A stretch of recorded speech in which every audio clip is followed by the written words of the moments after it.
I hope you are having a good, slow start to summer. I have been enjoying and embracing the simple things lately, like the light in my room. I've been spending a lot less time on my phone too. I realised I was having quite the addiction, I guess you could say, spending so much time in both the mornings and the evenings, and I've been trying to be a bit more intentional and regulate that, which genuinely has made such a difference to my mindset. There really feels like such a correlation between the two, and it's crazy to think how much I actually end up on my phone. The heatwave has finally been cooling, but reflecting on this footage has had me forgetting just how stifling it's been. I started the weekend with a visit to Biogena's longevity lab in Regent Street, who kindly invited me to check out their treatments, and I was very excited too, given some news I share later in the vlog. I booked in for 2 treatments, starting off with the skin analysis. It was super crazy to see everything from UV damage to your overall skin health, and really interesting to see my skin up close in all of these different areas. I was thrilled to be told that my skin was looking 2 years younger too. My highlight though was definitely the red light therapy room, which is a little relaxing oasis. It helps promote recovery after workouts, which is super needed. If you would like to try their treatments or their premium micronutrients, you can get a discount with my code on the screen.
Good morning. I am starting today's vlog off having a slow morning in bed. I've just been doing some journaling and I've had my granola, which is not there, I've moved it already. But I've been really enjoying coconut milk. So I've been having coconut milk with my granola. That's not the craziest thing ever. I don't know why I said it. It was like, I've been enjoying coconut milk.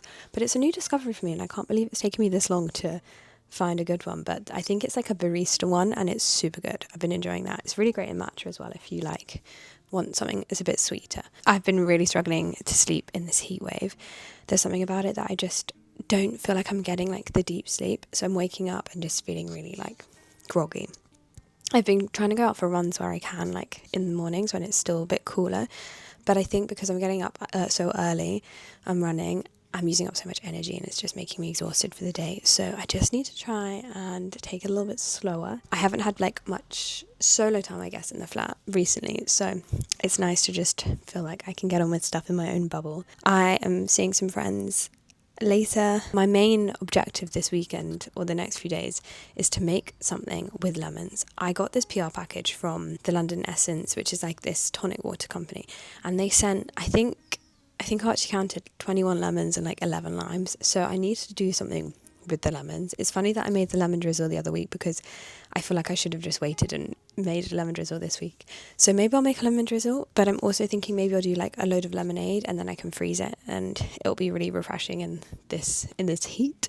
So yeah, I'm trying to figure out what to make with those, but that's probably my main like objective. This week's has been quite nice in terms of like speed. I haven't had too much on. I've worked a couple of days. We did an event with Clinique, so I helped the girls out for half of that, which was really fun. It was like an influencer event for a new product. Saw a few girls there, which was really sweet and nice. Like influencer work stuff kind of quietens down around this time of year in August, so I'm trying to just relax a little bit into that. And I've actually booked a few trips as well. I didn't have any holidays planned, but I've booked a few things mainly to go and see family in Spain. And yeah, I'm also going on a very exciting retreat thing in Italy, which I'll tell more about when it's nearer the time. But yeah, a little yoga retreat thing. I had some very exciting news this week that I am running the London Marathon next year. I actually cannot believe it. And I also feel really like a little bit guilty. If you guys don't know how it works with the London Marathon, they have like a ballot entry system. So you get put into a ballot and then your name gets pulled out. Or you can have the option to do a charity place where you raise money for charity. And I have tried the ballot so many times. And I actually only know one other person that's got in with the ballot, and that was my dad. He randomly got it in the first time he'd ever entered the ballot. But for me, I've been entering a few years and I never got in. I got my place this year, obviously, through New Balance, which was genuinely like the most unbelievable thing ever. And then straight after that I was like, well, I'll enter the ballot because I've never got in the past, so I don't know why I'd get in this time. And in the past as well, I've even paid extra for like extra entries to get in, and I haven't. So yeah, then I found out the other day that I got into the London Marathon, which just feels a little bit crazy, and I can't quite believe that I'm going to have to do another marathon, but I'm equally like beyond excited for that. I had such a good experience running the marathon this year that I really want to try and take a bit of that attitude into next year's and just enjoy the training, because that's what I did, and it was genuinely just a really great time.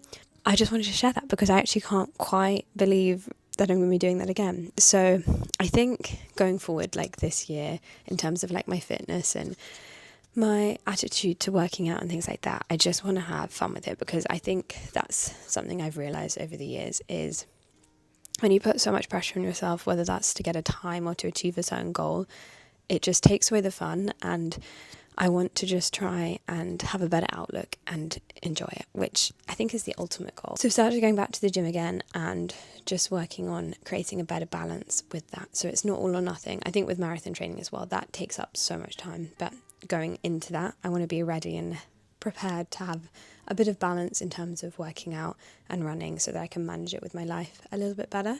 And yeah, that's kind of the plan. I am going to finish my coffee and then just continue another slow morning.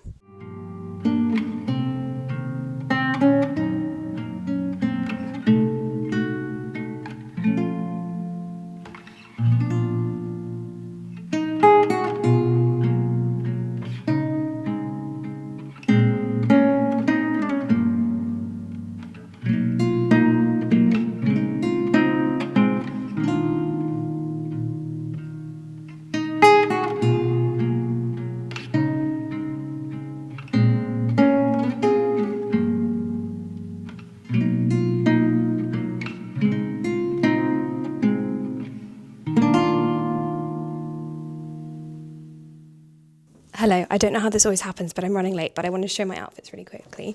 I'm wearing these shorts from Levi's. I just picked them up recently. I've been looking for like a good baggy white short, and these are like perfect. And then I've got my little bag, my shoes. I'm wearing loafers because I was wearing my sandals, flip-flops, and I've got awful blisters from them. And then the tops from Oysho, and then my Ray-Bans. I don't know how this happens, how I'm always running late. I'm not always running late, but I'm just running late to meet my friend. And I'm really warm and I've got myself into a bit of fluster, but I've got some crochet for the train. And then I actually am picking up this book again. I was reading it last year and then I put it back down, but then last night I was actually watching 101 Dalmatians, the original one from Disney, because I got a TikTok from them and it just reminded me of that like old school Disney style animation, and it's so beautiful. And something about that era of London reminded me of this book and a lot of what Vashti Bunyan was talking about, and like not talking about, but her lifestyle and the way I imagine London in the 60s. So I picked it back up again and I forgot how good it was. I'm nearly finished, so that could be a new one for me to finish, but it's a really beautiful book just about her life, autobiography. And just I really enjoy visualising her life, and that style feels so far-fetched from, I guess, the life that I live, in terms of like she lives in a caravan and it's that very bohemian style approach to living. So I'm really enjoying that and I've picked that back up, but I'm going to go because I'm going to be late.